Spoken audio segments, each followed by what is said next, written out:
Hello Panthers, and welcome to Core Conditioning. My name is Larissa, and today's class we're going to have 5 core exercises that you can use in a workout that lasts anywhere from 10, 20, or 30 minutes, however much time you have to put in for this workout. So let's go ahead and start off with exercise number 1. Our first exercise is a nice dynamic core exercise to get you started. You're going to start off with your hands directly underneath your shoulders, knees under your hips. You're going to curl the toes under, press the hips up. You've got your downward dog. Then we're going to come down into our plank, drawing our belly button in. Hips go up, and then back down into that plank, and those stabilizers of the core. If that is too much for your wrist or your shoulders, you can come down to a nice elbow plank. From there, lifting the hips up towards the ceiling, and then bring it back down to that plank. Hips up, and back down to that plank. From here, we're going to move into exercise number 2, our hip lift. Hands are wide for support. Feet are about hip width apart. Draw the belly button in, then lift the hips up towards the ceiling and back down to the ground. Lift the hips up towards the ceiling and down to the ground. This exercise working those glutes, low back, hamstrings, and the muscles of that pelvic girdle and hip flexors.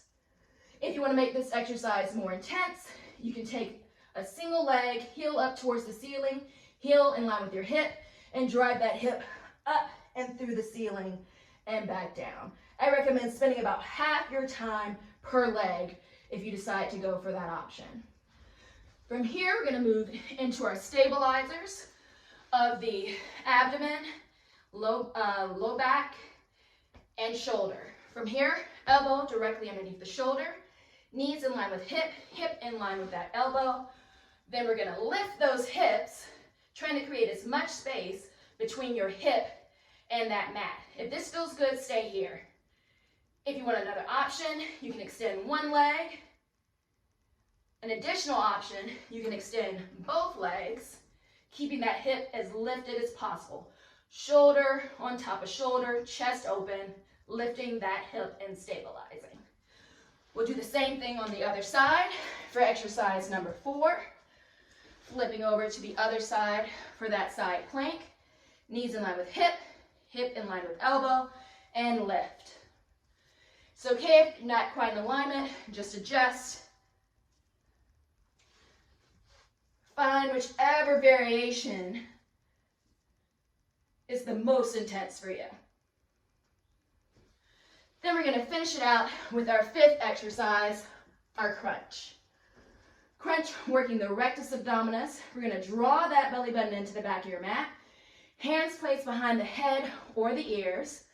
From there, you're going to draw that belly button in, lift the chest and shoulders off the mat, chin up towards the ceiling. Try not to let it tuck, keep it open, and drop back down.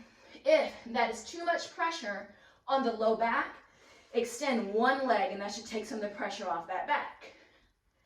If you want to make this exercise more intense, you can add an arm, keeping that arm right in line with the ear, making this lever longer, or both hands in line with that ear, lifting up and towards the ceiling. Woo! So those are our 5 exercises for core conditioning. 1 was that down dog to plank. 2 was that hip lift. Exercises 3 and 4 were our side plank on the right side and on the left side. And then our final exercise was that crunch. I recommend doing anywhere from 30 to 60 seconds per exercise, giving yourself a little bit of transition time in between. After that 5th exercise, try and give yourself a little bit of transition time, 30 or 60 seconds. Then repeat that through as many times as you like. This workout can be 2 rounds and last 10 minutes, 20 minutes, or 30 minutes. It's completely up to you. Make this workout work for you. Again, my name's Larissa. Thank you for joining me for core conditioning. I hope you check out some of our other workouts as well. You guys have a great rest of your day. Bye.